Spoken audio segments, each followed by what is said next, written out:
Hopefully you can see and hear us. I'm George, work at Ticket Tailor. I'm running the Event Creators Collective, and we have Rod and Mars here who are going to be our panelists. We'll introduce those guys properly later, but you be able to see and hear them until then. And we've also got Emily who's joining, who's helping us run things from Ticket Tailor as well.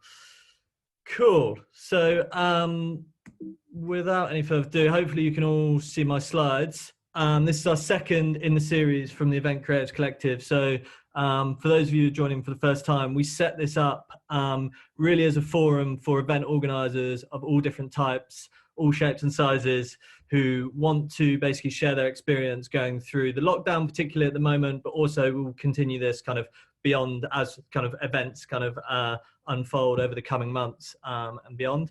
So thank you for joining. We hope you kind of find it useful. Last week we had the first webinar, which was for people who run workshops, courses and classes. Really interesting discussion. I imagine it's going to be very, very different to venues and promoters, purely because the responses, I think, will have to be very different. Most of our workshops, when we spoke to them last week, are trying to do some version of online and virtual events, slightly different if you're a venue, obviously, or a promoter. So if you're interested in that, you can go and check it out. It's on YouTube. It's also on our blog. So yeah, you can look at that discussion. We also summarize it on there. So please do that. But yeah, today we're looking at venues and promoters. So we're going to start off, as with any webinar, with a little bit of housekeeping. I'll keep it short. First of all, just to say the session's being recorded. You might have noticed when you joined, you are muted and we haven't got the video on for attendees, but we can see you in the chat. So if you want to drop us a message, we'll be able to see that. And also on Zoom, we have a Q&A feature. So if you go down to the bottom of your screen, there's a button there which hopefully says Q&A, and you can ask any questions there and we'll be picking those up and yeah, answering the questions, and we might throw some out to the floor as well to hear from you guys who are on the call, and we can unmute you and hear what you guys have got to say as well. So until then though, we're going to start off by looking at some survey results that we did across Ticket Tailor for event organizers, looking at how the lockdown has kind of impacted them and what the next few months looks like. Then, as I said, we'll do the panelist interviews, we'll chat to Rod and Mars a little bit, and then we'll finish up with some Q&As towards the end. Hopefully try and finish it in about 50 minutes. I know everyone's kind of on back-to-back Zoom video calls and definitely don't want it to run over, but we'll try and keep it a little bit shorter so you can grab a cup of tea between this and your next one. Hopefully that all sounds good. We've still got people joining, which is brilliant. Welcome to the webinar. Cool, so without any further ado, I'm going to crack on by looking at the survey results and what people had to say about how the lockdown's been affected them. So we surveyed and polled 159 event creators who use Ticket Tailor, all different types of events. It was actually a few weeks ago now, so events are changing very, very quickly, but hopefully most of it's still very applicable. It kind of replicated Ticket Tailor's user base itself, so it's kind of 50-50 US and UK, a few others from around Europe. Appreciate that doesn't add up to 100, but hopefully you understand what I'm saying. Cool. So the first question we asked the event creators was, when will the new normal start? When do you think your events will get back to some version of normality? You can see here, interestingly, there's a real peak, people kind of gunning for the end of the summer and thinking that's likely when things will kick back up, likely that the summer is still going to be kind of disrupted in some way. Then I think there's an assumption that if it doesn't happen in September, it's probably going to get pushed to the end of the year, and we will kind of stay quiet for autumn and fall and then pick everything back up in January. So you'll see, like, I don't know if people have been kind of tracking kind of Twitter and the news, there's been a few announcements coming out this week. So I know in the States, they're starting to do some social distance events. Germany said they're starting to open kind of museums and parks. So there's some rumblings that things are going to open. We know in the UK as well, there's going to be some announcements coming out quite soon. So looks like in the next kind of week or so, we're going to have a lot more clarity over especially what the summer looks like, if not beyond then. Next question we asked people was, what's been the direct impact to your events? So have you cancelled them, have you postponed, or have you had no impact so far? So you can see here, roughly 45% of people have had to cancel all of their events. Then around 20 cancelled some of them, and then 25, 30 have postponed and pushed them to the end of the year. I guess the interesting thing here when you're looking at venues and promoters is no one said it's had no impact so far, which is probably unsurprising. I'm sure Rod and Mars will both agree with that when we start talking about it. It's definitely had some impact at some stage. And then we asked, what are you doing in the meantime? Again, if you were to compare this to workshops and classes last week, everyone's trying to run events in different ways. Whereas if you look at venues and promoters, there's really a tendency to be, you're kind of at the mercy of kind of regulation and waiting it out. So over 65% of people there are saying we're weighing it out. Some people are trying to do something a little bit different, not events at all, which we might hear about later as well.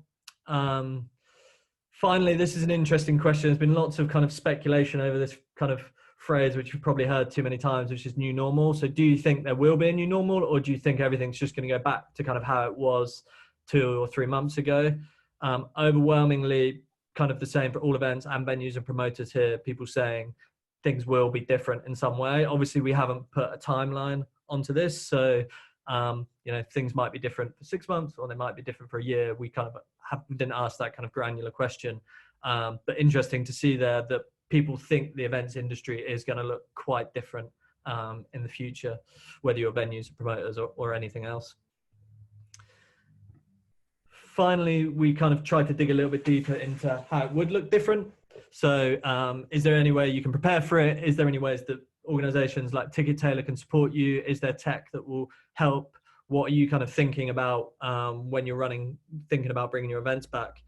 So first thing people spoke about quite a lot was the details of the transition. So a lot of people, wanting to kind of understand, is there going to be capacity or group size limits? How long are they going to last for? What are the regulations going to be? So there's kind of lots of questions around that, which is unsurprising. Is it going to be the same in every part of the country, let alone every part of the world? So there's going to be, I guess, a lot of focus on what the rules and regulations are for each kind of area. Next thing people mentioned a lot was safety. So a lot of people concerned about, first of all, their staff. So how do you ensure that your staff are going to be safe and you can open events and your venues without causing risk to your staff, but then also importantly your attendees as well. So how do you make people feel safe when they're coming to your venue or events, and what sort of equipment needs to be in place? Don't know about you, there seems to be a lot of kind of more glass paneling between me and staff when I'm checking out shops at the moment. So is that something we'll see at venues as well? Then spending power came up quite a lot. People asking questions around, what's the economy going to look like? How's that going to affect pricing? Are people going to be having to charge more because they've, had a really tough summer or a few months? Or are they going to have to be lower because people have less money and it's going to be cheaper events? So I think spending power is something people are asking a lot of questions around. And then also consumer confidence. So imagine this is something you both will be thinking about, what's going to be the impact on consumers, even if the regulations will get lifted and we're allowed to go to venues and events again. Are large gatherings going to be likely, or are people going to be kind of nervous about going to big social gatherings? I guess depends on the audience. So a lot of people saying, I run events specifically for the elderly or vulnerable. That's obviously going to be harder. Whereas if you've got a younger audience, maybe there's less of those risks. And then finally, people talking about fragmentation. So when they're running events, they're expecting to probably run more frequent events, which are slightly smaller. So instead of doing kind of maybe one big festival, they might run 4 or 5 smaller ones. If they did one large workshop, maybe they're running kind of 5 smaller workshops in a given day. So maybe we'll see kind of an increase in local events, people unlikely to travel kind of quite as far for that kind of big 20,000 event. They might kind of stay local and keep to a kind of a few 100-person event. All obviously speculation at the moment in terms of how that will look, but definitely there was some key themes in terms of what people were saying to us, which was quite interesting. So that's the survey. Some interesting findings there. Now to move on to the panelists. We've got Rod Gilmore with us from the Doctor's Orders and Miles Hesketh from Education, both in the UK.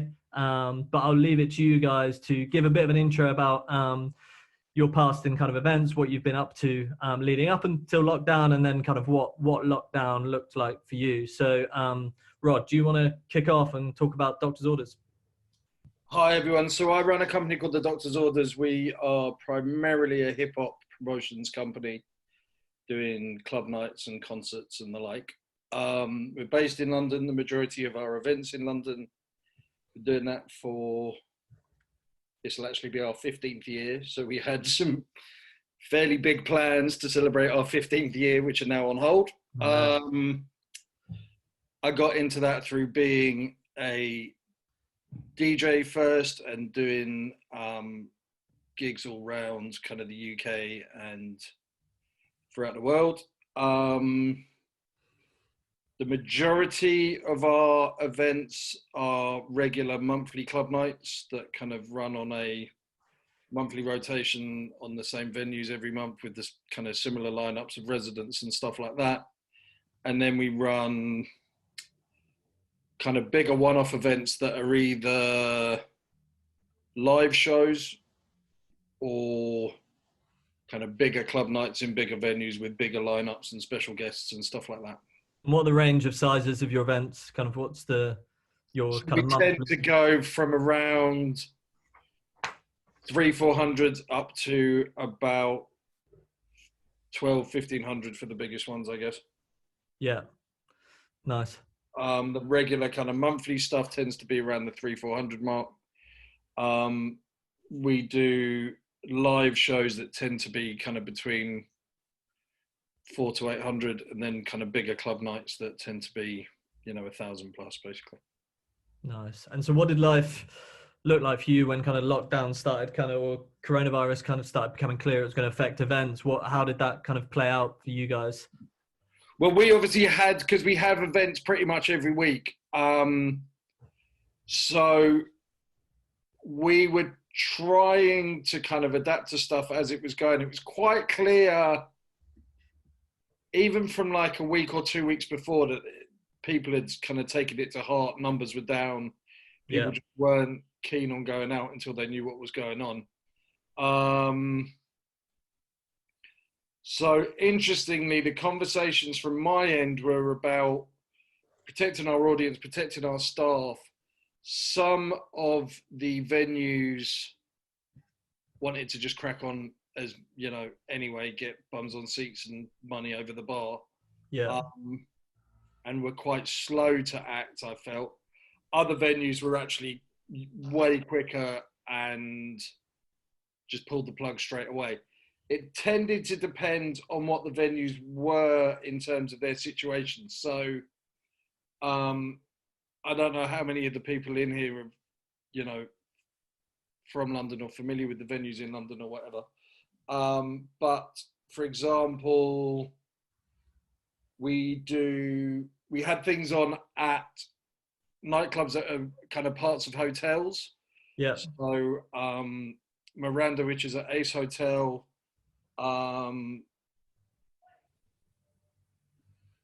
There's somewhere else as well, but it's not coming to mind. Long time ago now. It does. It feels like a different life. And they were staying open as hotels. Of course, yeah. And the club offering is part of their offering to the guests and stuff like that may, staying internationally or whatever. Yeah. But they were kind of a bit slower to act, whereas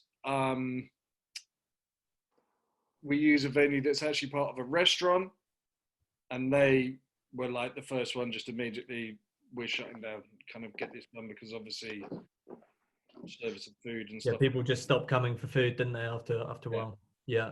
And so we went very quickly from kind of, how do we make this safe? How do we make sure there's enough, hand sanitizer on the front door and on the bars? And it's harder than it sounds, right? Yeah, just very quickly just shutting everything down, basically. Right. In the space of a couple of weeks, that kind of all happened, I imagine. Oh, like days. Yeah. Because like I say, we had our last event on the Friday, and then we'd pulled all our events by the following Friday when our next event was due to be on. Right.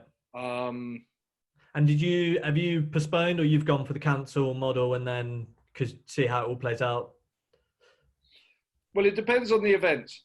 For the monthly events, what we have done, because we kind of have rolling contracts and rolling deals with the venues and whatever, we've left them up on sale and just kind of said, if this event doesn't take place, and we're kind of knocking it back, Yeah. and telling all of our customers, if this event doesn't take place, you'll get an automatic refund. Yeah. No one's buying tickets for those anyway. Yeah. And then Bigger shows you're postponing. big shows we've already postponed till kind of September time, and Yeah.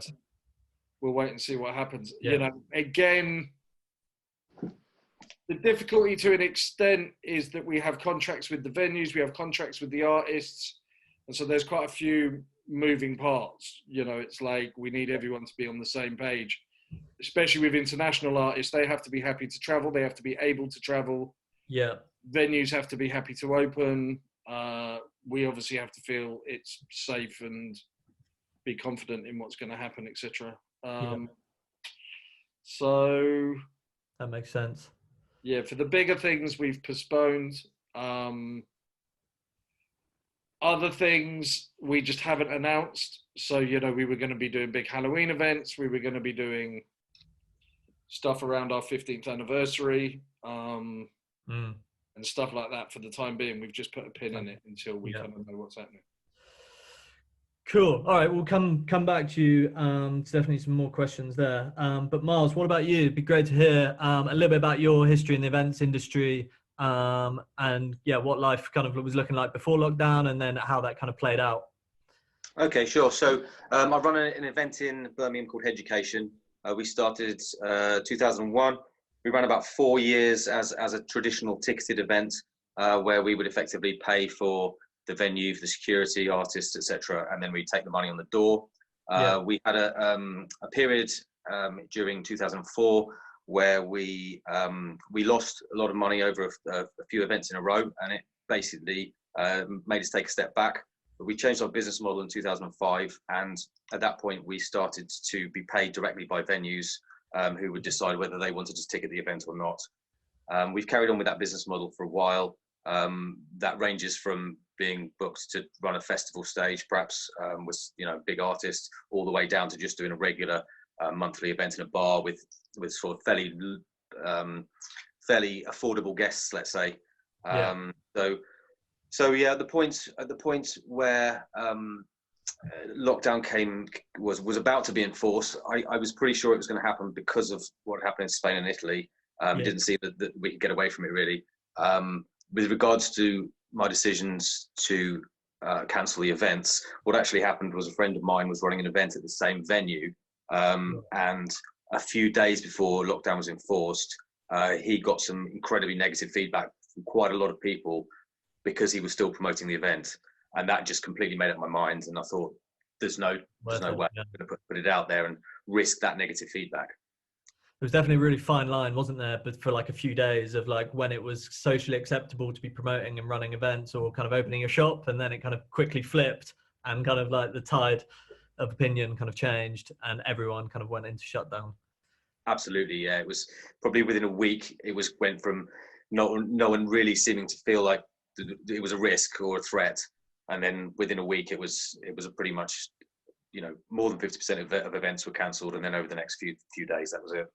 Yeah, it was quick. Cool. And then are you kind of in contact with the venues, or have they kind of completely shut down for the time being and everyone's kind of waiting out, or is there kind of ongoing discussions around what looks like afterwards? I mean, I've a venue that I don't actually work at. One of my friends is the landlord there, and I've been discussing that with him. And I think the biggest challenge is, and this is for venue owners, but also for promoters as well, is it's a fairly fragile business model that a lot of people are running. There's not a lot of room. It's a fairly small profit margins. There's not a lot of room to adapt that. And if some of the changes that come in are going to be reducing the capacity And to enforce a reduced capacity, you've got to potentially have security where you may not necessarily have security otherwise. Yeah. So higher costs and less income. So that's the challenge, I think, is that not everybody's going to be able to adapt their business model. Some people there is no new normal, if you like. Well, it's not there's no new normal. It's that they need to get back to some sense of normal. The existing normal was hard enough. Yeah, exactly. Cool. That's really interesting. So I'm going to take a bit of a poll at this stage, just to be really good to see of the people who are on the call, whether you're a venue, a promoter, or other. So I'm going to launch that poll now, and you should see something pop up on your screen, and hopefully be able to tell me, what type of events you're running, and then maybe we can kind of target some of the questions towards that. Cool. So, Rod, from your point of view, it's kind of interesting kind of hearing about kind of like when events start back up again. Do you kind of see a social distanced approach being able to work for your events at all? Or are you kind of like, it's quite binary for you guys, it's either back to normal or, there's probably nothing you can do in the meantime? Well, like Miles said, the thing with what we do is, and with a lot of venues and stuff like that, is that the profit margin is in the last, 50% if you're lucky to kind of 30% of attendance. Do you see what I mean? Yeah. So to run an event at 50% capacity just doesn't make it financially viable, basically. At least not the way we're running at the moment, whether, you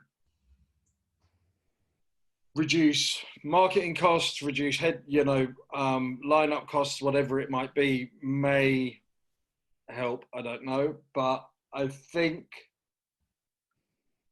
there's going to need to be a lot of work around building confidence in that it is safe to come out, and that's not just from our perspective, but the wider perspective. Whether that's on a kind of government level or health organisation levels, etc., etc. But again, as a promoter, to an extent, I'm at the mercy of the venues. Yeah.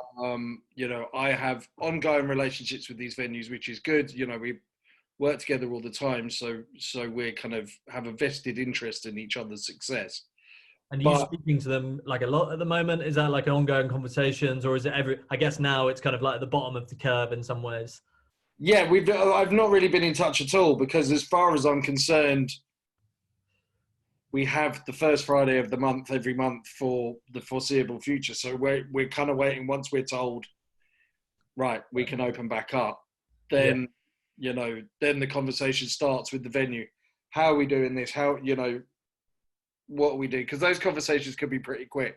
If the venue is saying, right, we're opening to full capacity, then I'm working towards that. It's like, to an extent, my decisions will be led by not only the kind of government and health organisations' advice and stuff like that, which is what we were doing in the lead up to lockdown. Yeah. But also on what venue policy is, with each individual venue kind of thing. Yeah. I also feel like that, just for me personally, the fun and atmosphere and vibe. Vibe, exactly, of the kind of events that we run is created by the kind of swell of numbers and stuff like that. I'm not saying, people need to be packed in on top of each other at all, but it's a lot harder to build an energy in a room, whether you're a DJ or a promoter or whatever it is, or just a punter in a half empty room. Yeah. And for me, even if, no matter how much that might be kind of enforced, I don't think it's necessarily great for the Doctor's Orders as a brand, for a DJ's confidence, for a venue's bar take, etc., etc. I think it's, I realise these things, we may have to do, but I don't think it's any of it's ideal. Kind of thing. I saw a picture on Twitter earlier today, which was I've obviously seen lots of drive-in cinemas popping up around the world, but it's a drive-in gig. So it was just kind of cars in a perfect kind of car park formation watching a gig. And although it was quite ingenious, I imagine the atmosphere is not quite the same as being at a music festival or at Doctor's Orders night. Yeah, you know, our whole thing has always been about kind of creating a party, making people dance, you know, people leaving, going home, kind of happy, dirty, sweaty, and happy. And so if they're kind of, you know, stood 2 meters from anyone, and it's going to be a little trickier. Miles, what about you? You're saying a lot of your events, you've kind of moved to a free model, and it's kind of about getting kind of numbers up. But do you think, you know, I imagine there'll be a lot of people who are desperate to kind of get out and have a dance and go to a bar. Like, can you see bars moving to kind of a ticketed approach that maybe you have to kind of pay to get in? And maybe do you think customers will be willing to accept a higher ticket price because they understand, you know, yes, this used to be a free night, but now they can only let 50 people in as opposed to 200. So it's 20 quid to get in, 15 pounds to get in, or dollars for our friends in the US. What do you think about that? It's a complicated question for many levels. I mean, certainly with regards to the number of people in the venue and the vibe, I think that's key. And I think, you know, exactly what you said as a promoter or a DJ or whatever it may be, trying to recreate the same brand experience. And that's the key, really. What we're talking about here, you know, is the top level of marketing offering, if you like, your product service experience. So that experience is relying on everyone else in the venue. With regards to social distancing in venue, once people have had a few drinks, I don't think it's going to be possible to do it. With regards to the age groups as well, I think that the sort of, let's say, 18 to 40, if you like, I'm counting myself out now, 18 to 40 age group, I think they're going to be less worried than any other age group as far as getting back to whatever normal may be. And with regards to the ticket price, that's a difficult question because you've got two sides to that. If you'd asked me that before this situation, I'd have said there's no way that people are just going to be paying tickets to get into bars. Yeah. But what you know, anything can happen as far as, not, you know, there's going to be some strange changes. You look at what happened with the smoking ban and the way that the audiences interacted with the events, and it's completely different now. And it took 18 months for events to rebuild their outdoor spaces, and then some venues failed because they couldn't cater for it. Other venues which had never, you know, some little pub with a massive garden, suddenly this huge popular venue, you know. Yeah. So there's going to be some fairly hard to predict changes. Yeah. But with the other side of things is people aren't going to have much money probably once this changes. So putting a higher price is going to be pretty tough. Yeah. On that, I think what might happen, and this is just based on my opinion, I haven't got this from speaking to any venues and stuff like that, but there was a trend last year, and it's been something that's kind of come and gone, for venues to feel more confident in not relying on promoters and putting on their own events and marketing themselves and whatever. A lot of the time they realise that it's more hassle than it's worth, and that they're better off relying on promoters to fill the venue and concentrate on making their money on the bar. Yeah. But if they are A, trying to recoup lost earnings, and B, feel like that there is this kind of mass of a kind of event-hungry audience desperate to get out of the house and have a drink and dance and do whatever they want to do, then it might be the fact that venues decide to do more stuff in-house. I don't know. Like I said, it's kind of something I've thought about. I haven't based that on any conversations with venues at all. Yeah. Unfortunately, that seems to be probably not a bad strategy for a lot of venues if they are, you know, struggling financially, and you have got this extra audience, you know, this expected audience. That sounds pretty reasonable that they might. It seems to me, though, that whenever they do that, and I've worked both venue side and promoter side for years, you know, I've worked with various venues over the years doing their programming from you know, the Jazz Cafe to Paradise, and et cetera, et cetera.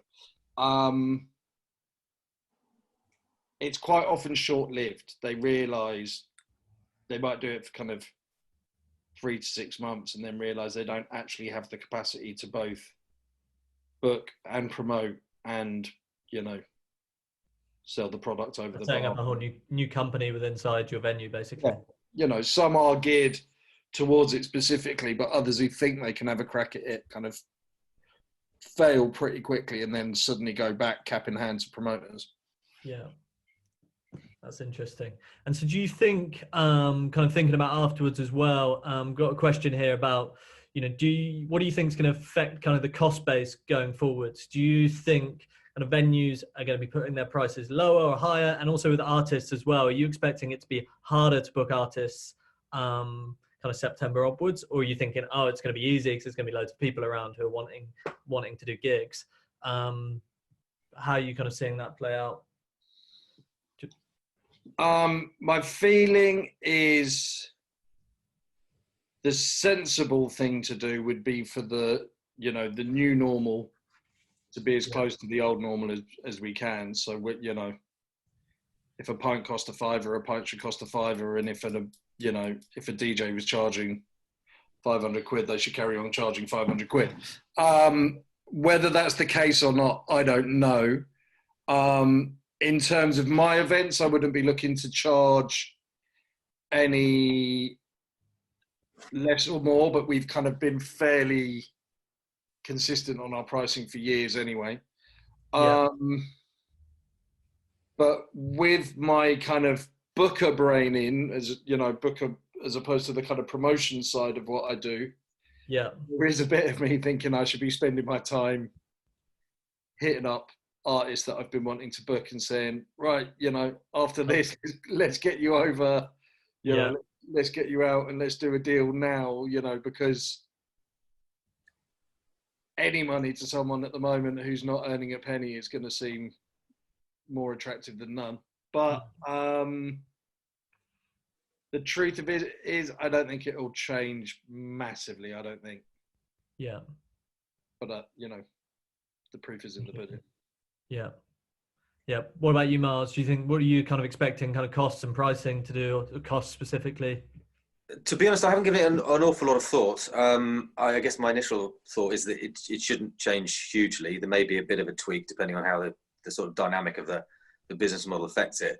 From Rod's point of view, I guess one of the challenges might be with international artists, because there's a lot of airplane companies potentially going down. So, you know, how that's going to affect the cost of air travel is going to be one factor. But again, that's not really something that I deal with. Most of the artists are local. The 2 artists that I've effectively cancelled, I'll be rebooking them as soon as possible. It's probably quite a good spin on some level to actually say this is the cancelled event that we never had. This is, you know, but yeah, we've got our 20th birthday in January, so that's kind of my goal, if you like, with regards to then some sort of normal, I guess, you know. But again, I'll be rebooking, you know, the same DJs that I've had to cancel as soon as possible, you know, as soon as we can get them back on. And I wouldn't expect to spend any more. I have had an unconfirmed booking 2 days ago for September. I don't know whether it will go ahead. I've sort of taken it, hasn't been confirmed yet. But I didn't charge any less. And I guess from my perspective, I mean, to go into detail, I'm doing a diploma in coaching, and one of the things we had to do to start with was self-coaching on a particular issue. And I self-coached on DJing, and one of the key things that came up was the price. And, you know, back to this business model, setting yourself the bottom, you know, what's the lowest price you can play for, and that doesn't change for me. And I don't think I will be compromising. You know, if the gigs are can't pay enough, I mean, unfortunately, I have other income, so I look to other income, but I expect it to be similar. That's very similar to kind of when we spoke to workshops and classes. You know, you kind of don't want to underprice what you're doing as well, right? Because as soon as you start doing that, then it's a lot harder to kind of get back to where you were. But now, just think, Rod, it'd be good to speak to you about kind of what you've been up to in the meantime. Like, you know, we've seen tons of kind of DJs and kind of festivals who are thinking, right, virtual events are kind of the way forward, then I'm going to start streaming everything and get a kind of online audience. Kind of, is that something you considered, and have you seen kind of anyone kind of like nailing that as well? So it's something we considered straight off the bat, and I was kind of like, right, we need to get on this, blah, blah, blah. Very quickly, every DJ and their mum was DJing in their kitchen. And it's become, you know, probably the singular most saturated marketplace in the world. Yeah. And going back to what I was saying earlier, like, I appreciate there's people who want to hear the music and that, you know, it acts as content, etc., etc. But for me, and what we've always been about is the party and creating the atmosphere and a bunch of, you know, dirty, sweaty, happy people. And no matter how... Feels like a long and distant memory. Yeah, no matter how hard you try to recreate that, yeah, it needs that kind of strength in numbers and that mass of people in order for that to happen. So to recreate it by kind of DJing out of your kitchen, I think is tricky. That said, I think the example of the person who's got this right and has nailed it is a gentleman by the name of Dean Ice in New York, who, for those that don't know, is a New York hip hop DJ, and he was part of, he was kind of affiliated with Boogie Down Productions years and years ago, which is like KRS-One's group back then. And he's got a lot of New York residencies. He plays at quite a lot of the kind of cooler end of the kind of corporate events in New York, if you like, the kind of more fashion events and that kind of thing. Anyway, I know what that means, but they sound good. He started doing something called Homeschool, and the first one, he was doing it like 3 times a week. And the first one was only like 300 people or whatever in the, you know, Instagram Live and however he was doing it. Yeah. It was basically 300 people of exactly the people that you want tuning in. It was all the kind of hip hop tastemakers, if you like, you know, the kind of Questloves of this world and stuff like that.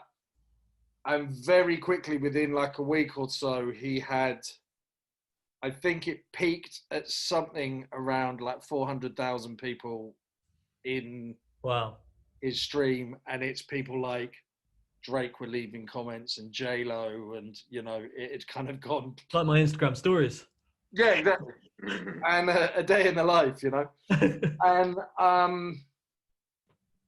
I think that's down to not only his talent as a DJ, but the way he presented it, him already having the ear of the kind of right people in his kind of audience, I think.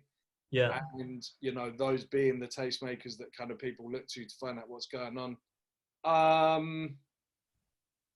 And it is really straightforward. It's literally just him DJing in his kitchen. Do you know what I mean? He's done it well, and he's kind of, the audio sounds good and whatever, and he presents it well. But in terms of what we did, I'm kind of always been like, let's try and do something different. So due to the number of people doing that stuff, I've kind of avoided it a little bit. Yeah. Do you have any idea if there's like a business model around that? Or do you think he's just thinking, I just need to keep connecting to my audience during this time?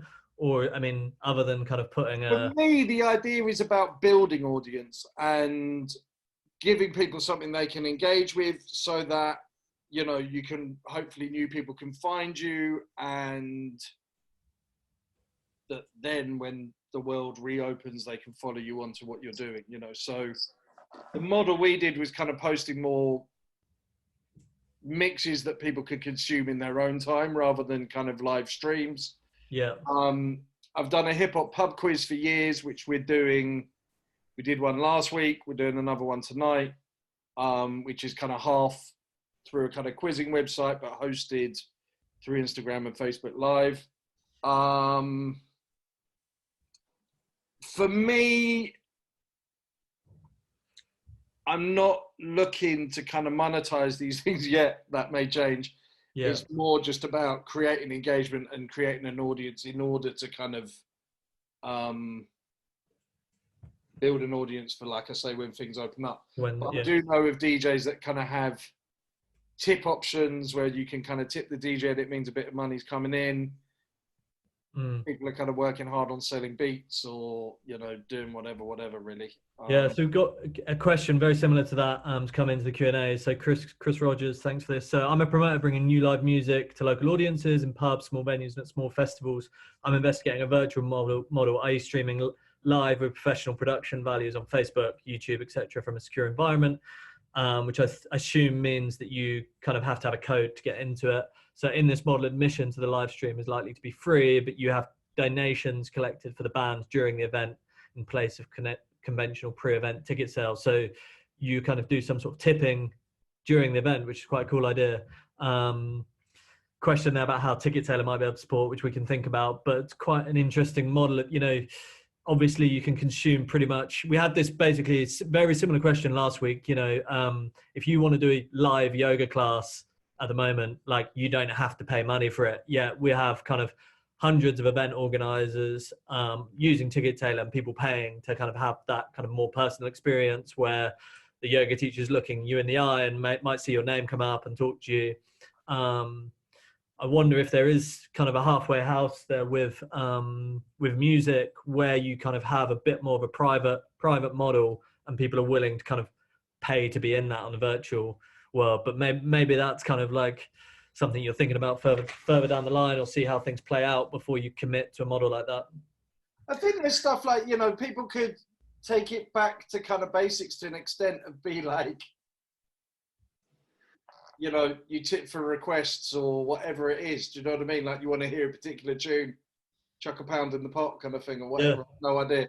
But one of the things we were doing, we're working on is to do a live stream. I'm not going to say too much about it because it's kind of, I'm still trying to make it happen. Yeah. But we would be doing that for charity and have like a Just Giving page or whatever it is associated with it. And you're not charged to kind of watch the stream or whatever, but you'd certainly be encouraged to kind of do your bit for the cause. Yeah. You know what I mean? Like, yeah. Even if it's, you know, £1 or whatever. Do you know what I mean? So definitely another trend we're seeing on Ticketailer is people asking for pay what you like tickets. I think there's just kind of an appreciation at the moment that, Miles, like you were saying earlier, people in very kind of different financial situations. Some people haven't actually been that impacted. Some people, you know, it's obviously been very, very difficult time financially. And similarly, like with ticket price, you know, if you're willing to pay £20 to come, some people are, you know, haven't got much and they want to come for £1 or $1. And so pay what you like tickets has been very, very popular on the platform at the moment. So I wonder if kind of when things come back to being kind of normal, that there'll be some, you know, maybe pricing will look kind of completely different because it's like, hey, we know people are in very difficult situations at the moment, minimum of a $5 or minimum of $10, but, you know, pay what you like above that. Could be quite interesting to see. I think that makes it quite difficult to plan your business model and plan your cash flow. And, you know, it's until you've got a bit of data on it as to what people might want to pay, then you're effectively, you know, if you've got 100 tickets worth £10 each and everyone only pays £1 for them, and your break even's, like Roger's saying, 50%, so that's 500, then you've lost 400 before you've opened the doors. Yeah. So that's quite a challenge. High costs, it's going to be tricky, isn't it? Or any costs, it's going to be tricky. Yeah, I mean, go on, mate. Sorry, go on. I was going to say, I guess you could like insist on a base amount, do you know what I mean? Or certainly for online events, you would think that the overheads are a lot cheaper, I imagine, but like, you know, I'm not it's like the Radiohead model, isn't it, for their music? No, pay what you like. Cool. It'd be interesting to have a poll actually and see what the other, so looking at the venue and promoter one, kind of got quite a good mix, 25% venue, 40% promoters, and third people other. But if we look at social distance events, I'm interested. So this question is, will you wait to run your events until social distancing is finished? So a little bit like Rod was saying, like it's going to be very difficult to kind of have that party atmosphere if there's any sort of like capacity regulation on venues. Or are you looking at ways for running your events with social distancing? So whether that is, we saw an event in Austin that's about to go live where you have these like friend pods. So you can kind of sit in your group and then they're kind of distant. It kind of gets very complicated quite quickly. But I do that poll. The thing is, stuff like that, that's all well and good while you're sat at the table, but then what happens when people go to the bog or go to the bar? Or, yeah. You know. There's so much you can do. It's the same argument people are having about kids going back to school. Right, you could sit them all in separate rooms while they're doing their lessons or whatever. Yeah. But as soon as they're in the playground, what happens then? You know, it's like, I've got a 5-year-old son, and whenever we're out, I'm like, you've got to give everyone distance, blah, blah, blah. You know, I'm explaining to him over and over and over. We're walking down the street the other day. He sees his mate that he went to nursery with. And before I've got time to grab him, they're hugging each other. It's like, you're fighting a losing battle. Do you know what I mean? Yeah, probably be worse at a club as well, I imagine. Yeah, he wasn't even drunk. That's funny. So those answers coming in, so pretty evenly split between people saying, I'll have to wait. We'll run events with social distancing. But interesting, those people who are saying run events with social distancing, if you can kind of put in the comments, you know, what your event is and kind of how you see that playing out, that'll be really interesting to hear. And then, yeah, 30-40% of people saying not sure yet as well, which is probably understandable. I think a lot of people are not sure yet what the future Just thinking about the venues I've been working in, even if you were to take a 1 meter social distance, no one could pass each other in the corridors to go upstairs. No one could pass each other in the corridors to go to the toilets. The venue's got a sort of 300 capacity. You know, if that's a sort of 10 meter by 10 meter space, and you've got to get people, you know, within that space, and if capacity is instantly 100, and then how do people move through that space? I don't know how physically they could make it happen. Yeah. I think it's going to get to a point. It's more likely to get to a point whereby either there's a vaccine, or there is sort of a declaration, if you like, of herd immunity, which, as Rod was saying earlier, gives the audiences more confidence to come back out, because that's a lot of what it comes down to. And I think for lots of events there is this halfway house. For some of the yoga events, for instance, that you looked at last week.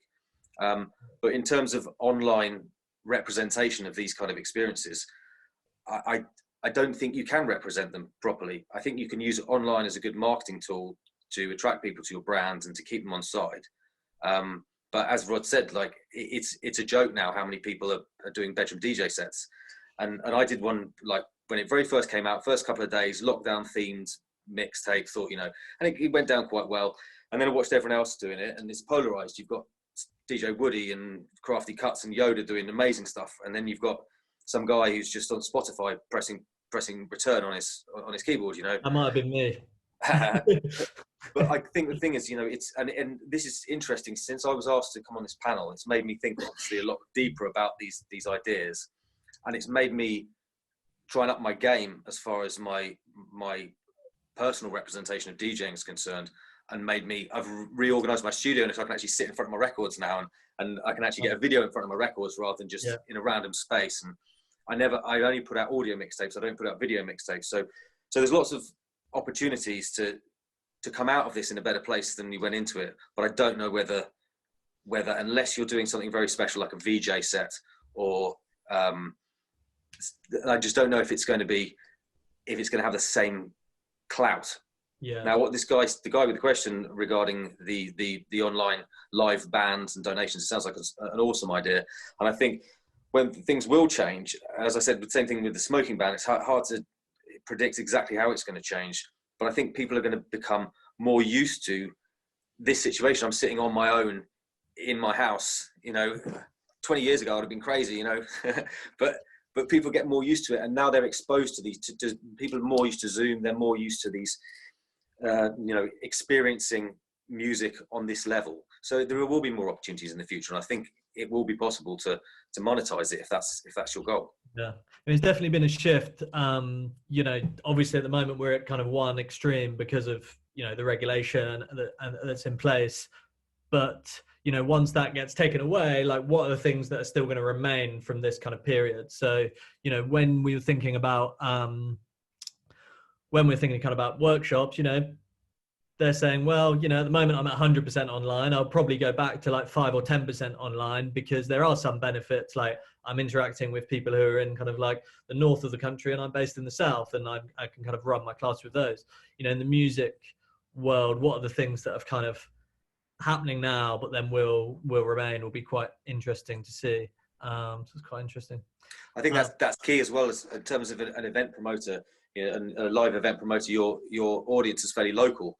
You know, for the events I do, no one's traveling more than 20, 30 miles for Rod. Perhaps people are traveling from some of the other cities, but most of, I imagine, his audience will be, you know, fairly local. And then you've got this huge online community where you're reaching right across the globe. So again, it's matching those markets and making sure that what's, you know, if you're holding value to one, it can affect the other one if that's what you need it to do. Yeah. Cool. All right, guys, that's really interesting. Hopefully people on the call found that interesting too, and it was kind of relevant to to the events they're running. I said I'd wrap up a few minutes early, so just a few things to close. If I can just share my screen again, hopefully you can see that. Go through all these, bored of those. Cool. So yeah, just in terms of finishing up, so I'll be sending round. So if you signed up to the event on the website, we'll be sending a recording of this round and a bit of a summary of things we've discussed. So keep an eye out for that. And also on the blog, we're posting kind of articles as well about how the lockdown's affecting different industries. So do kind of keep up to date on that. We've also got a Facebook group now. So if you want to kind of continue some of the discussions with other event organizers, I'll be sending the link round for the Facebook group. Next week, we have a very different world to Rod and Miles. We have conferences, expos, and trade shows. So again, I imagine it'll be completely different to the first two webinars in terms of the discussions. But please do join if that's of interest. If you're one of the others and you're actually doing trade shows, then next week will hopefully be more relevant to you. But yeah, thank you, Rod and Miles and Emily, for keeping us all in order. And we will see you next week. Thanks a lot, everyone. Cheers. See you later. Yes.